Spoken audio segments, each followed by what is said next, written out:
அஸ்ஸலாமு அலைக்கும். இன்னைக்கு நான் ஒரு சாக்லேட் கேக் செஞ்சிருந்தேன். இந்த சாக்லேட் கேக்ல வந்து நான் எதுவுமே வந்து சாக்லேட்ஸ்லாம் ஆட் பண்ணவே இல்ல. இது ரொம்ப ஹெல்த்தியா கோதுமை மாவையும் நாட்டு சர்க்கரை வச்சு செஞ்சிருந்தேன். ஆனா பார்க்க வந்து சாக்லேட் கேக் டேஸ்ட் அப்படியே இருக்கு. நம்ம கடைகள்ல வந்து அதிக பைசா கொடுத்து நிறைய கலர்ஸ் போட்டு பசங்களுக்கு வாங்கி தரோம். அது உடம்புக்கு ரொம்ப ரொம்ப கெடுதி. நம்மளே நம்ம கைப்பட வீட்டுல செஞ்சா அது ரொம்ப ஹெல்த்தியா இருக்கும். இந்த கேக்லாம் செய்யறதுக்கு டைம் வந்து ஒரு 40 நிமிஷம் கண்டிப்பா ஆகும். பட் வந்து நீங்க பசங்க ஸ்கூல் போன அப்புறமா செஞ்சு வச்சிட்டீங்கன்னா, ஈவினிங் அவங்க வீட்டுக்கு வரும்போது ஹெல்த்தியான வெர்ஷன்ல ஒரு கேக் சாப்பிடுவாங்க. உங்களுக்கும் ரொம்ப திருப்தியா இருக்கும். நம்மளோட சேனல்ல அதிகமா கேக் ரெசிபி, பிஸ்கெட் ரெசிபி எல்லாமே இருக்கு.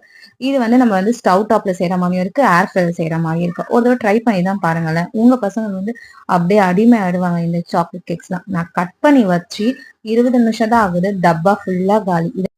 நீங்களும் ஒரு தடவை இத மாரி ட்ரை பண்ணி வச்சு பாருங்களேன். உங்க வீட்லயும் கண்டிப்பா டப்பா காலியாகும். அதுக்கப்புறமா நீங்க எனக்கு தேங்க்ஸ் மெசேஜ் கமெண்ட்ல பண்ணுவீங்க. தேங்க்ஸ் ஃபார் வாட்சிங்.